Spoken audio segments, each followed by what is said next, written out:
Assalamualaikum warahmatullahi wabarakatuh. Perkenalkan, saya Amalia Khairunisa dengan NPM 2308260020. Di sini saya akan menjelaskan materi saya di blok kardiologi yang berjudul DVT atau Defined Thrombosis.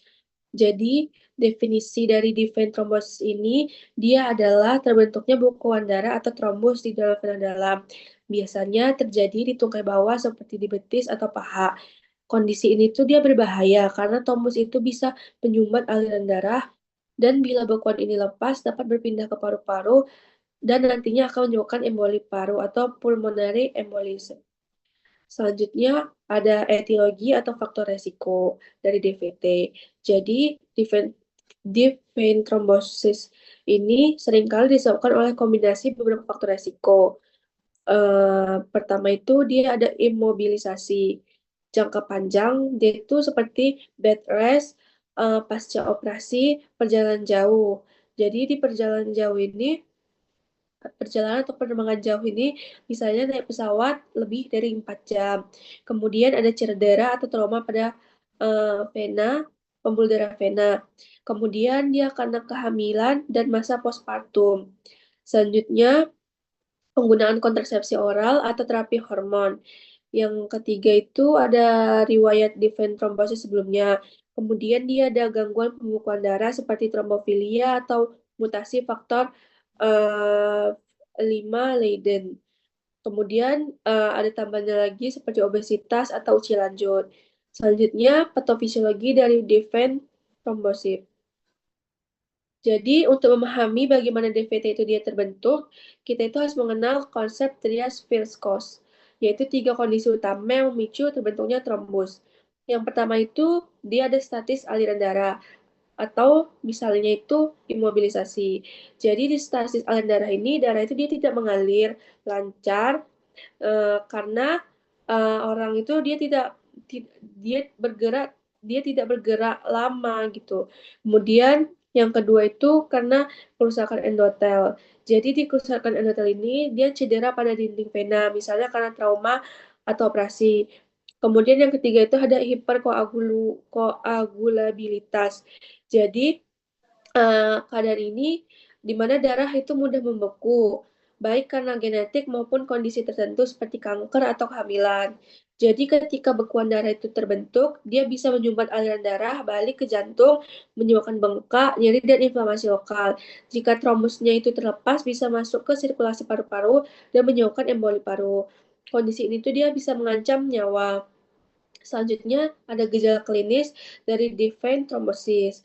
Jadi biasanya itu dia terjadi di satu tungkai atau unilateral dan dapat meliputi gejala seperti nyeri pada betis atau paha. Kemudian dia ada pembengkakan pada tungkai. Jadi bengkaknya itu dia nanti unilateral. Kemudian ada kulitnya itu tampak kemerahan dan terasa hangat.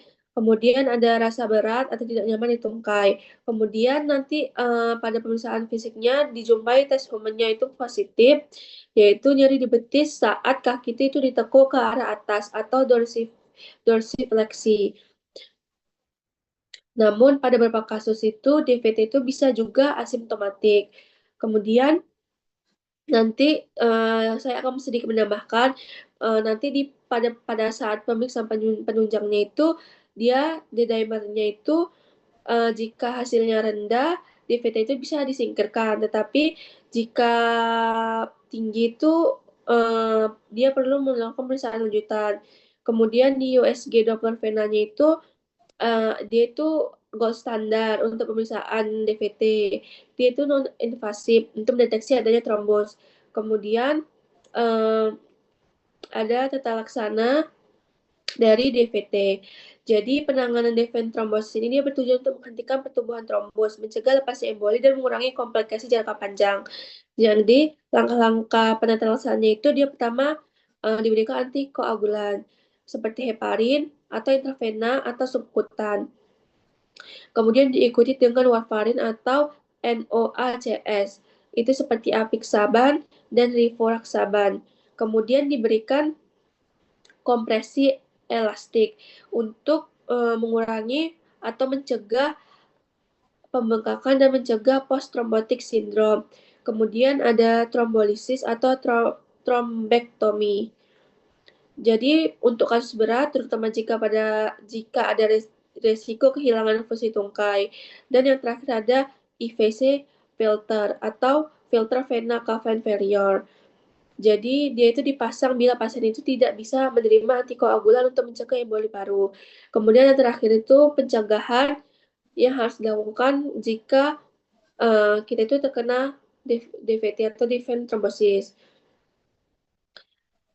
Terutama itu pada pasien yang beresiko tinggi. Pertama itu ada mobilisasi dini setelah operasi atau saat dirawat di rumah sakit. Kemudian menggunakan stocking kompresi, pemberian koantigulan, profilaksis pada pasien yang imobilisasi. Hidrasi yang cukup saat perjalanan panjang, latihan pergerangan kaki saat duduk terlalu lama. Jadi kesimpulan dari menurut saya ini, di sini saya akan memberikan sedikit kesimpulan. Jadi di thrombosis ini dia adalah kondisi serius yang dapat menyebabkan komplikasi yang mengancam jiwa seperti emboli paru.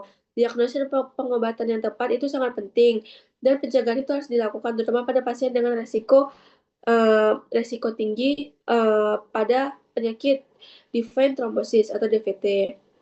Mungkin itu saja yang dapat saya jelaskan. Jika ada salah kata atau salah penjelasan dari mind map yang sudah saya buat dan saya jelaskan, mohon dimaafkan. Sekian dari saya. Assalamualaikum warahmatullahi wabarakatuh.